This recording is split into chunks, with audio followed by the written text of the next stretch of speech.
భైంసా నుండి కొండగట్టుకు పాదయాత్ర. రాజకీయ మొక్కు తీర్చుకుంటున్న బీజేపీ కార్యకర్త. జగిత్యాల రాజకీయ లక్ష్యం నెరవేరిన వేళ ఓ కార్యకర్త తన భక్తిని, అంకిత భావాన్ని చాటుకుంటున్నారు. భైంసా మున్సిపాలిటీలో బీజేపీ జెండా ఎగిరితే కొండగట్టు అంజన్నకు పాదయాత్ర చేస్తానని మొక్కుకున్న బీజేపీ కార్యకర్త కాసరొల్ల ప్రవీణ్ ప్రస్తుతం తన మొక్కును చెల్లించుకుంటున్నారు. రాజకీయ మొక్కు భైంసా మున్సిపాలిటీ బీజేపీ ఖాతాలో చేరడంతో కిసాన్ గల్లీకి చెందిన ప్రవీణ్ గత మంగళవారం భైంసాలోని గట్టు మైసమ్మ ఆలయం వద్ద మున్సిపల్ చైర్మన్ దత్తాత్రి చేతుల మీదుగా పాదయాత్రను ప్రారంభించారు. గత 4 రోజులుగా ఎండను సైతం లెక్క చేయకుండా సాగుతున్న ఈ యాత్ర జగిత్యాల పట్టణాన్ని దాటి ప్రస్తుతం మల్యాల మండలం ఎక్స్ రోడ్డుకు చేరుకుంది. ఘన స్వాగతం. భైంసా నుండి కొండగట్టు మార్గమధ్యలో వివిధ గ్రామాల బీజేపీ నాయకులు, కార్యకర్తలు ప్రవీణ్కు బ్రహ్మరథం పడుతున్నారు. ఆయనకు అవసరమైన పండ్లు, ఆహారం మరియు రాత్రి బస సౌకర్యాలను కల్పిస్తూ ఉత్సాహంగా సాగనంపుతున్నారు. ప్రస్తుతం కొండగట్టు క్షేత్రానికి అతి చేరువలో ఉన్న ప్రవీణ్ త్వరలోనే అంజన్నను దర్శించుకుని తన మొక్కును పూర్తి చేయనున్నారు. పార్టీ విజయం పట్ల ప్రవీణ్ ప్రదర్శిస్తున్న ఈ అంకిత భావం అటు పార్టీ వర్గాల్లో, ఇటు ప్రజల్లో చర్చనీయాంశంగా మారింది.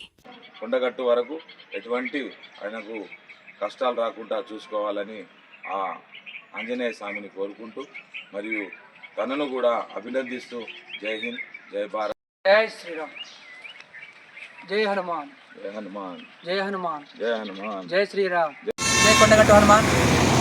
గత నెల కిందట మన ఆంధ్రప్రదేశ్ ఉప ముఖ్యమంత్రి కొణిదెల పవన్ కళ్యాణ్ గారు ఇక్కడ మనకు కొండగట్టులో భక్తులకు నివాసాల కోసము 35 కోట్ల నిధులతో గదులను నిర్మాణానికి కోసము శంకుస్థాపనకి వచ్చారు. అదే రోజు మేము భైంసా నుండి కార్యకర్తలు కూడా రావడం జరిగింది. అదే రోజు నేను స్వామివారిని మొక్కడం జరిగింది. ఏమని, స్వామి గారు మా భైంసాలో 20 సంవత్సరాల నుంచి రాక్షస పాలన జరుగుతుంది, ఆ రాక్షస పాలన తరిమి కొట్టండి అని చెప్పేసి స్వామివారు కరికరించి నా కోరిక మేరకు ఆ పీఠాన్ని మాకు కైవసం చేసే దిశగా స్వామి గారు మాకు శక్తి అందించడం జరిగింది. అలాగే ఇక్కడ మా మా భైంసాలో భారతీయ జనతా పార్టీ జెండాలు ఎగరడం జరిగింది. అదేవిధంగా నెక్స్ట్ రోజు నేను కొండగట్టుకు వస్తానని చెప్పి స్వామివారికి కోరడం జరిగింది. అదేవిధంగా నేను ఒక్కోడే స్వామివారిని నమ్ముతూ భైంసా నుంచి బయలుదేరడం జరిగింది. అదే దాని తర్వాత 2వ రోజు నాకు లవశెట్టి రాజేంద్ర అన్న నాకు చాలా మంచి పెద్దలు, మిత్రులు. నాకు ఎప్పుడు ఆప్యాయంగా తమ్ముడు పిలిచే అన్న. ఈయనకు రాత్రుల్లో కలలో హనుమంతుడు సాక్షాత్తు మీరు వెళ్ళండి అని చెప్పేసి అన్నగారికి చెప్పడం జరిగిందట. అన్నగారు నాకు చెప్పడం జరిగింది. అదే 2వ రోజు ఉదయం 10 గంటలకు నాకు ఫోన్ చేయడం జరిగింది. నువ్వు ఎక్కడున్నా అని చెప్పేసి నేను చెప్పాను, మామడ దగ్గర ఉన్న కనకాపూర్ గ్రామం వద్ద ఉన్నానని చెప్పేసి నేను చెప్పడం జరిగింది అన్నకు. అన్న హుటాహుటిన బ్యాగ్ తీసుకొని భైంసా బస్ స్టాండ్కి వచ్చి బస్ మార్గం గుండా నిర్మల్కి వచ్చి నిర్మల్ నుంచి నేను ఉన్న స్థలానికి నాకు చేరుకోవడం జరిగింది. ఇది చాలా అదృష్టం. ఎందుకంటే ఒకరేమో కానీ ఒకరితో తోడు ఆ భగవంతుడు నాకు తోడుగా శక్తిని అందించాలని చెప్పేసి నేను స్వామివారిని. భైంసావాసిని. నా పేరు Kasarolla Praveen, Bharatiya Janata Party social media కన్వీనర్ని, అలియాస్ బండి సంజయ్ కూడా పిలుస్తాను. అక్కడ భైంసాలో నేను గత 10 రోజుల కింద కొండగట్టుకు వచ్చాను. ఇక్కడ కొండగట్టు అంజన స్వామిని ఒకటే కోరుకున్నాను, ఏంటంటే స్వామీజీ మా భైంసాలో మున్సిపాలిటీపై బీజేపీ జెండా ఎగరాలని చెప్పేసి ఆ ఎగిరిన మరుసటి రోజే మీ చెంతకు కాలినడక వస్తానని చెప్పేసి స్వామివారికి నేను కోరడం జరిగింది. అదేవిధంగా మన మున్సిపాలిటీ ఎలక్షన్ జరగడం జరిగింది. అందులో భాగంగా సోమవారం రోజు మా తూమల దత్తాత్రి అభ్యర్థి చైర్మన్గా ఎన్నికవడం జరిగింది. సంతోషకరం. తెలంగాణలో చరిత్రాత్మక విషయం ఇది. భైంసాలో 20 సంవత్సరాలుగా ఒక రాక్షస పాలన జరుగుతుంది. ఆ రాక్షస పాలన తరిమి కొట్టే విధంగా ఈరోజు కొండగట్టు అంజన్న ఒక శక్తిని అందించి ఆ రాక్షస పాలనను అంతమించడం జరిగింది.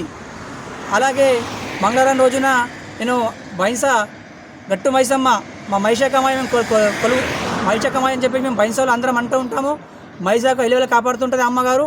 ఆ అమ్మగారి ఆశీస్సులతో ఉదయం 7 గంటలకు అక్కడి నుంచి బయలుదేరి మార్గ మధ్యలో మరుసటి రోజు అదే రోజు నిర్మల్లో బస చేయడం జరిగింది.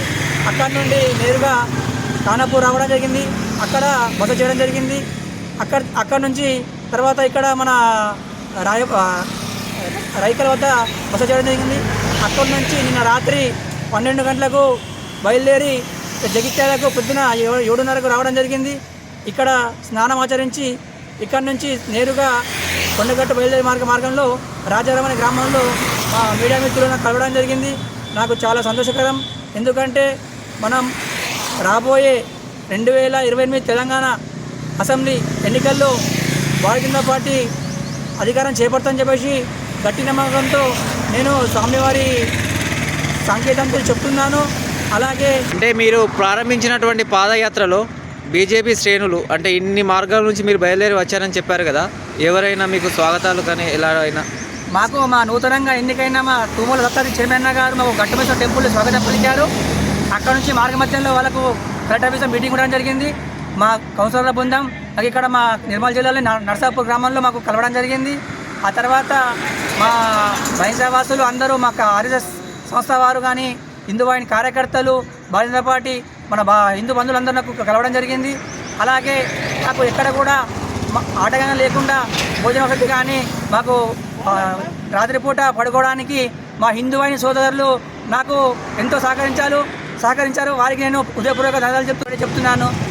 హిందూ సమాజం ఇప్పటికైనా మెలగొనండి. మనకు దేశ బాటలో రక్షణగా ఎలాగైతే మన రక్షణ కవచాల ఆర్మీ బలంగా ఉన్నారో మన దేశాన్ని కాపాడడానికి నరేంద్ర మోడీ గారు, అమిత్ షా గారు, యోగి గారు ఉన్నారు.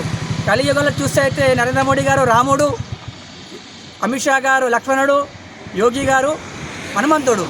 మరో వృత్తంలో మన కలియుగంలో అవతరించారు. వారికి అనుగుణంగా తీసుకొని మనం వారికి అనుగుణంగా మనం ఉండాలని చెప్పేసి కోరుకుంటున్నాను. అలాగే ప్రతి ఒక్క యువత ధర్మకార్యంలో ఉండి ధర్మాన్ని కాపాడే విధంగా ఉండాలని చెప్పేసి నేను కోరుకుంటున్నాను. రాజేందర్ పైసా నేను అన్నకు ఫోన్ చేశాను, నువ్వు ఎక్కడి వరకు వెళ్ళావు అని ఫోన్ చేస్తే నాకు తోడుగా ఉంటానని నేను వచ్చాను. ఇక్కడ ఇది కనకాపూర్ నుంచి ప్రాసెస్ చేసే పాదయాత్ర చాలా ఉంది. ఇది ఇతని కోసం నేను పాదయాత్ర చేస్తున్నాను. ఈ కొండగట్టు వరకు వచ్చాను. ఇతని కోసం నేను ప్రాణమైన అర్పిస్తాను. జై శ్రీరామ్.